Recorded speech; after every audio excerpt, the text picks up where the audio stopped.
Արցախի մասին, հերոսամարտերի մասին բազմաթիվ գրքեր ունենք, հա, որն է ձեր գրքի առանձնահատկությունը։ Այս գիրքը հատուկ նվիրված է 1722-1735 թվականների այդ ժամանակաշրջանին, երբ Արցախում, ինչպես նաև Սյունիքում եւ Արևելյան Հայաստանի որոշ այլ շրջաններում, նաև մայրաքաղաք Երևանում ստեղծվեցին մեծաքանակ զորքեր, հայկական զորքեր։ Մի բան, որ այստեղ դարերով չէր եղել արդեն, հայկական ուրեմն հայ մարտիկներ, հայ հրամանատարներ, պրոֆեսիոնալ հրամանատարներ նաև, որոնք հրավիրվել էին տարբեր տեղերից, որոնք մինչ այդ ծառայել էին պարսկական բանակում։ Ուրեմն այդ ժամանակաշրջանին է նվիրված այս գիրքը, զորքի կառուցվածքին, թվաքանակին, հրամանատարական կադրերին, զինվածությանը,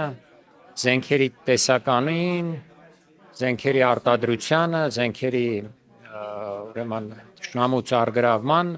հատուկ ռազմագործողություններին, կարևոր ճակատամարտերին, որովհետև շատ ճակատամարտեր են եղել, որոնցից ամենակարևորները այս գրքում հիշատակված են, ստեղծված է ցանկը, ժամանակագրությունը, երբ են տեղի ունեցել, ինչ հետևանքներ են եղել, թշնամին որքան կորուստներ է կրել նաև։ Ահա այս մասին է այս գիրքը, որը բնականաբար մեզ բոլորիս հաղորդում է նաև այնպիսի տեղեկություններ, որոնք նույնիսկ այսօր էլ կարող են օգտակար լինել Հայաստանի անվտանգության, պաշտպանունակության ամրապնդման համար։ Արդեն հասցրել եք առնչվել քննադատություններին եւ ինչպես եք վերաբերվում դրան։ Չէ, դեռ չեմ հասցրել, որովհետև գիտական գրքի քննադատությունները գրավոր են լինում։ Դեռ չեմ տեսել գրավոր քննադատություններ, երբ լինեն, բնականաբար գիտական լեզվով, գիտական ոճով կպատասխանենք։ Իսկ ինչպես եք վերաբերվում հիմա մեր երկրում այս իրավիճակին, արշավը եկեղեցու դեմ, ինչ կամ ում պատվերով է Նիկոլ Փաշերը փորձում թիրախավորել հայ առաքելական Սուրբ եկեղեցին։ Ճիշտն ասած, ես միշտ արձագանքում եմ, գրում եմ իմ Facebook-յան էջում, հարցազրույցներում տարբեր, բայց եթե այսօր այս գրքի մասին է խոսքը, կարող եմ այս գրքի վրա հենվելով պատասխանել այդ հարցին, որ եկեղեցին ազգային ազատագրական շարժումների, պատերազմների ժամանակ հայոց եկեղեցին միշտ եղել է հայ զինվորի կողքը, միշտ եղել է հայոց պետականության կողքին է եղել, ի տարբերություն այն բոլոր կեղծարարների, որոնք այսօր հակառակն են երբեմն պնդում, իբր եկեղեցին կատարել է բացասական դեր։ Ոչ, այդպես չի եղել, եկեղեցին է հենց վառ պահել հայկական պետականության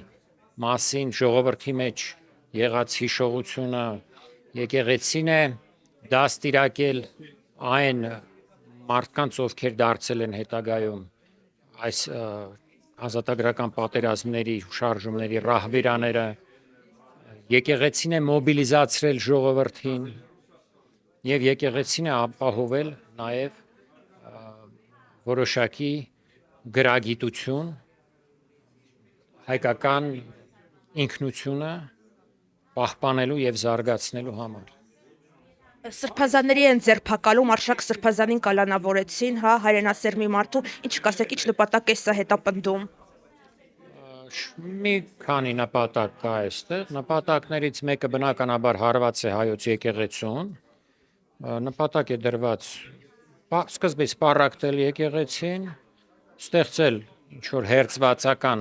հերձվածողական շարժում, այն եւ ապագայում նաեւ առհասարակ ոչնչացնել հայոց եկեղեցին այն կառույցով համաշխարհային, որով մենք նրան այսօր ճանաչում ենք։ Սա նպատակներից մեկն է, որ ինքնին սարսափելի մեծ վտանգ է ամբողջ հայ ժողովրդի համար եւ Հայաստանի համար, Հայաստանի անվտանգության համար։ Բայց բացի դրանից բարձրաստիճան հոգևորականների ձերբակալությունները առհասարակ նպատակ ունեն նաեւ ժողովրդի մեջ վախ ներարկել,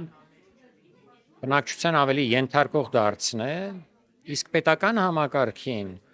վարժեցնել, մարզել, ել ավելի լայն բռնաճնշումներ իրականացնելու համար։ Պատմական օրինակները շատ են, կարող ենք վերցրել 1937 թվականը, երբ այդ զանգվածային բռնաճնշումները սկսվեցին ամենաճանաչված մարդկանց տարբեր ոլորտներից, այդ թվում հոգևոր ոլորտից,